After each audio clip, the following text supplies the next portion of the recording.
Hello, hello, everyone. How you doing today? Hope you're doing well. Today we are talking about why your high ticket offer isn't selling and how to fix it fast. So you created a premium offer, put it out to the world, and crickets. No one's buying, and you're starting to wonder: is it me? Is it the market? Or is the whole thing just a high ticket thing? Is this high ticket thing just a myth? So stick around, because in this video, I'm going to be showing you how exactly why your high ticket offer isn't converting and how to fix it fast without changing the price or creating a new program. So let's get into it. I'm Heather Blaze. I help coaches, consultants, and experts like you set up automated systems, strategies, and high converting offers so that you can make at least $100,000 or more a year. Sometimes my clients are doing that per month, but they're doing what they love. They're doing what they love to do, and they're doing it when they want and from wherever they want to do it. So I've helped clients go from zero to fully booked premium clients in just a few weeks without burning out, lowering their prices, or relying on complicated funnels. So if you're struggling to sell your high ticket offer, or you're not even really clear about how to bundle your value into a high ticket offer, trust me, I've been there and I've cracked the code, and I'm about to hand it to you today. So here's what we're going to cover. The first thing we're going to cover is the real reason why people aren't buying your offer, and it's not what you think. The second thing is the 3 invisible gaps that are secretly killing your sales. The third thing I want to cover is how to fix your messaging so that your audience sees your offer as the must-have against the competition. And then the fourth thing is a simple framework that will help you close high ticket sales without any pressure or awkwardness, none of that sleazy, cheesy pressure type stuff. Okay. So all from authenticity, all from service. I call it selling from service. So stick with me until the end, because I've got a powerful bonus tip that helped one of my clients double her price and increase her close rate. So let's go. So first, I want to talk to you about the real reason they're not buying. So let's start with the hard truth that's really going to set you free. It's not that your offer isn't valuable. It's that your audience doesn't see the value yet. Okay. And here's the kicker: that's not a pricing problem. It's a positioning problem. So think of your offer like a diamond. If you're selling it in the middle of a dusty flea market, people assume it's costume jewelry. But put that same diamond under perfect lighting in a velvet box and at Tiffany's, people will line up to pay a premium. I remember lining up at a Tiffany's one Christmas. They do it, right? And it's not in a pawn shop. You can pay probably way less in a pawn shop than right at Tiffany's, right? But you've got the diamond. You've got the diamond right now. You're marketing it like costume jewelry, though. So let's fix that. So to do that, we've got to address 3 invisible gaps. So you have to think of these like potholes in your prospects that your prospects will fall into on the way to saying yes. Okay, so let's break them down.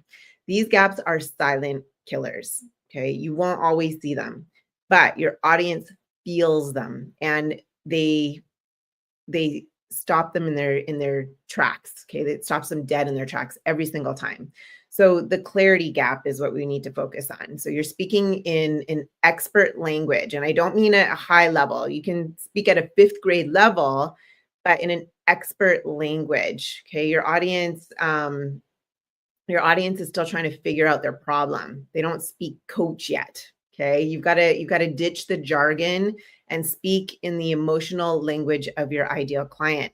So what you need to do is you need to paint the picture of what their transformation feels like, not just what it looks like on paper, but what it actually feels like to them. What are they currently going through? How does that feel? How's it showing up in their life? What do they ultimately want? How's that going to show up in their life? What's it going to impact, right? And then there's the confidence gap. So even if your offer sounds amazing, they may not believe you can get them the results, or worse, they don't believe they can get it. So even with your help. So maybe they've tried things before and they failed. And this is where that belief transfer comes in. They've got to have that KLT switch, the know, like, and trust switch has to go off, right? So one thing you can do is use social proof, but then if you're just starting, how do you do that, right? So you can share stories though, and they don't even have to be something that you've done. You can use other people's stories and just to illustrate that the results, right? So even if you haven't done it yet, if you know somebody who's done it or you've done it for free, maybe they haven't actually paid you, you can still share those stories as social proof. So show them that they're not broken, they're just missing the right guide. Does that make sense? So give me a hi if you're here with me live. I know we started a couple minutes late. We had some technical difficulties, so might have dropped off. But anyway, if you're here live or on the replay, put hashtag live or hashtag replay and say hi. And if you show up on here live, then I can say hi. And if you put your name in the chat, I can see it and I'll give you a shout out. Anyway, let's go over the cost gap. This is really important. So the truth is that if your audience doesn't feel the cost of staying stuck, they won't move. So your job is to help them see that it's costing them emotionally, financially, and energetically to stay where they are. So make the pain of inaction louder than the fear of the investment. Okay. So what do I mean by this? Like, and you don't want to tell them. Okay. You want them to tell you. You need to ask questions. You need to ask the right questions. And I go deep on this with my clients. We put together, we spend weeks and weeks and weeks on uncovering all these things so that we can formulate these questions and that lead the prospect into the sale so that they can help them. Does that make sense? So they have to have this, I call it like an oh shit moment where you ask them all these questions and then they're like, oh shit, like this is really affecting me on a deep level. I need to do something about it. Does that make sense? So one of my clients was selling a 3K coaching program, incredible value. Like she got amazing results, but her sales were flat.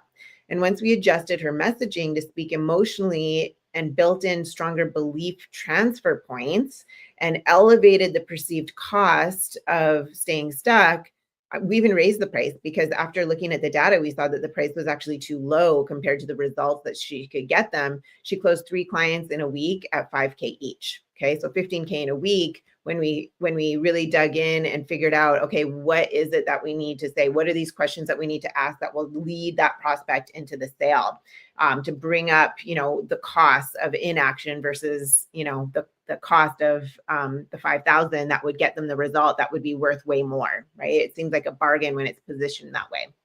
So now that you know the gaps, how do you fill them in? Okay, that's where your messaging and your positioning come into play.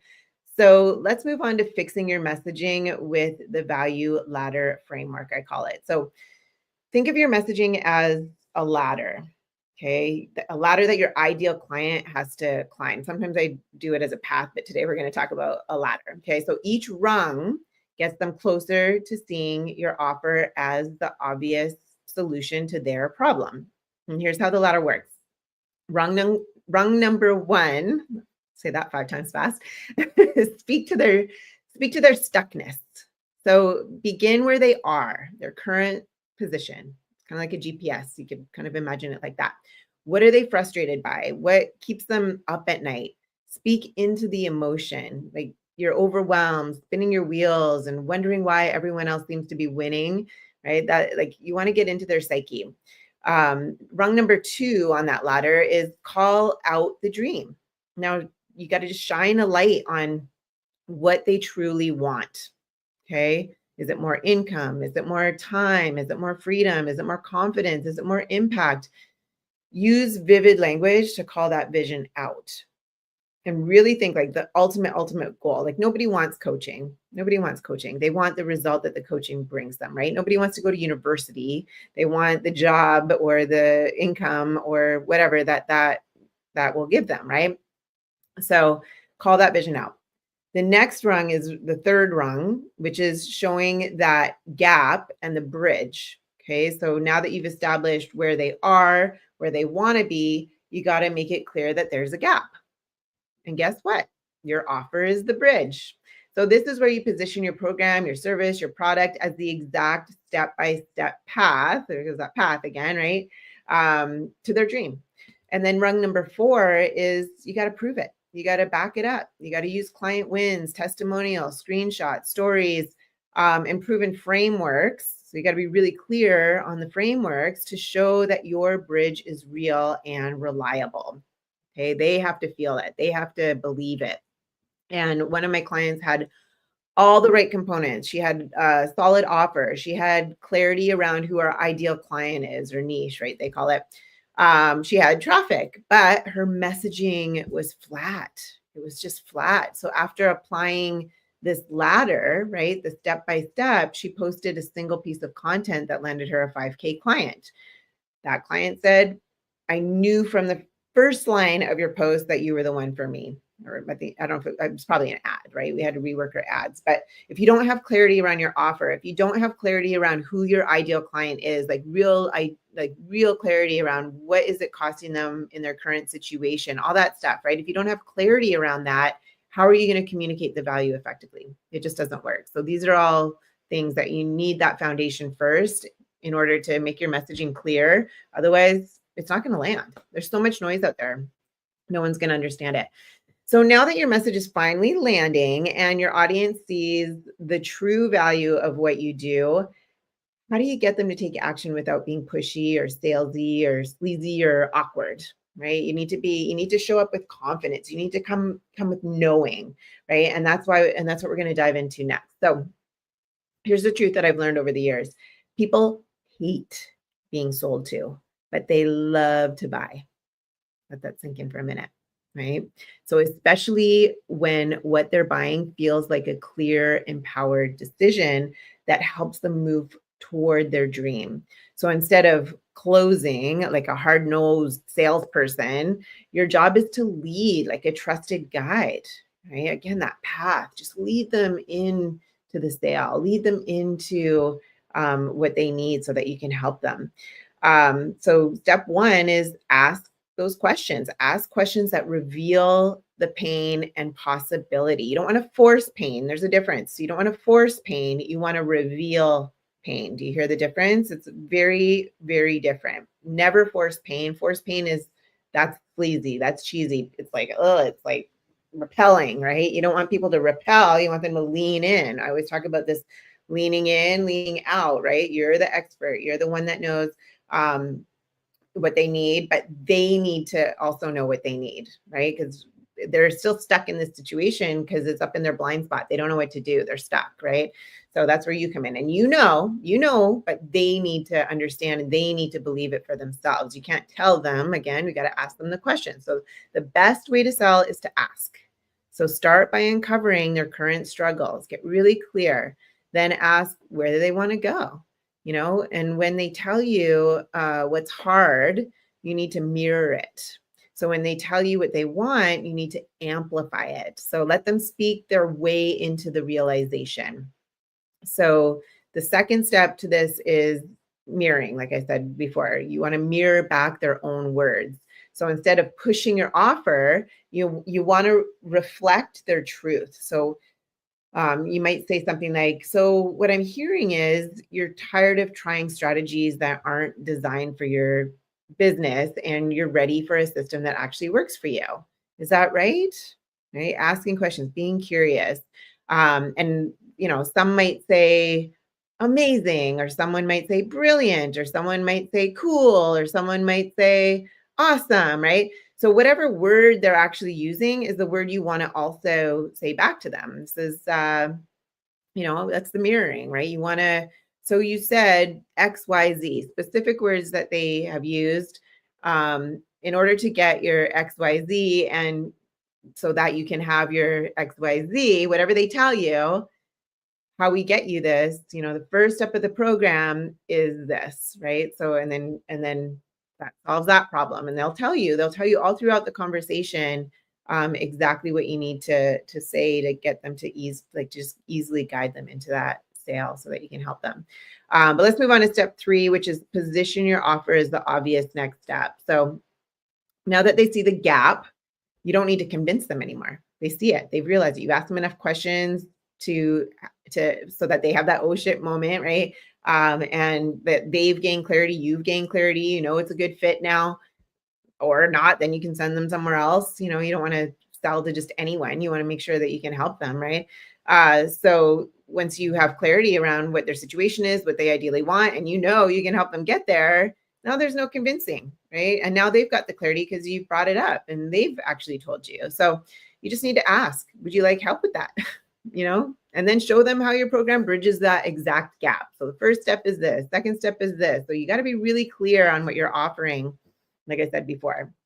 And then the fourth step is stay calm and just detach from the outcome. Like if you've got the right systems in place, where you've got, the automation in place and you've got calls being booked and you've got the right people coming onto your calendar daily, there's no need to be desperate for that outcome, right? You can detach, you can relax. If they choose not to get the result that you can get them at this time, maybe they got like a summer trip, or maybe they need to do whatever, right? They've got something happening. They're helping their parent through cancer. I don't know, like whatever. Like there's people have lives, right? So maybe it's not the right time, maybe it's whatever. So just detach from the outcome. The energy of desperation, like I said before, it repels people. And sometimes if we're in this like scarcity mode and things like that, then again, you can get desperate. Or if you're like, oh, this person has to like me, that's a desperate thing, right? You want to come with neutral. I talk a lot about doctor frame. This person has come into your doctor's office. Something hurts, right? It's whatever. When you go to the doctor, they're not desperate for you to, like, let's say you go to the doctor and they say, oh, my arm hurts. They're not going to be desperate for you to have surgery. They're going to ask you a bunch of questions to find out, well, is it bruised? Is it sprained? Is it broken? Like, we don't know, right? And then once they tell you, it's like, okay, here's your solution. And do you want to do it or not? If you want to get surgery, then we can go surgery. But if they don't want to go to surgery, the doctor doesn't be like, oh my God, you need surgery. Like, where are you going? The doctor's like, okay, well, if you don't get surgery, then this is what could happen, just so you know. But let me know when you're ready. You don't have the money for surgery, that's fine. Just let me know when you want to do it. Like, there's no desperation from the doctor. It's like, he's like, here's the facts, here's what you need to do, and take it or leave it. So you need to kind of have that same sort of energy, because the energy of grounded confidence just attracts, right? If a doctor's like, oh my God, you need to do it. You need to do it now. You're going to be like, I think I need a second opinion, right? So just be clear, be kind, be direct. And if it feels like a fit, we can talk about next steps. And if not, no pressure at all. Just let me know. Either way, no worries, right? So one coach I worked with used to really dread sales calls. I actually used to dread sales calls myself, come to think of it. Now I love it. I really love it. I worked with a coach for over a year, and he was amazing. And I just love doing sales calls now. I find them so fun. But anyway, this coach that I worked with, she said they felt like a job interview. And when she shifted to this guide-based approach, her entire vibe changed. Like, she booked 4 high-ticket clients in a month. And why is that? Because people felt safe. They just felt safe saying yes. So remember, when your positioning is sharp, your message is clear, and your conversations are built on trust, not tactics, then you won't need to pressure people into buying. They'll feel excited to work with you. And that's the power of doing this the right way. So now here's a bonus tip that I talked about. I promised that, this alone could transform your results, but add an outcome layer to your offer instead of selling a service. So sell a result with proof of path. And how do you do that? Is you take your existing program, you rename it based on the outcome. So for example, instead of 6-week business coaching, call it the 10K in 90 days fast track. Right? You hear the difference? So one of my clients did this and went from struggling to close $3,000 clients to consistently selling $8,000 packages without changing her program. So if this hit home and you're ready to finally sell your high ticket offer with confidence and ease, then hit the subscribe button and like this video right now, because as you all know, or maybe you don't know, it really helps with the algorithm on YouTube. And if you want my personal help applying everything that we just talked about You can join my free masterclass at the link below or in the description. But grab your spot today, right? Let's fast track your freedom. You're not going to get anywhere without taking action, right? So today, just to go over everything that we uncovered why your high ticket offer isn't selling, how to fix your messaging, fill in the invisible gaps, and close with ease without being pushy or awkward. So now it's your turn to take action. The fastest way to succeed is modeling what works, and this system works. It's a proven system that works. And in the next video, I'm going to show you how the hidden dangers of being your own boss and how to escape them. You won't want to miss it. It was really good. I did that like 2 weeks ago, I think it was. But that's it for today, folks. And I will see you in the next video. And I'm always here live unless I am sick or traveling. I'm usually on live at 3 p.m. Thursdays, 6 p.m. Eastern, 3 p.m. Pacific on Thursdays if you want to catch me live and come say hi. Otherwise, I check out the next video, which is right, I don't know, here or here.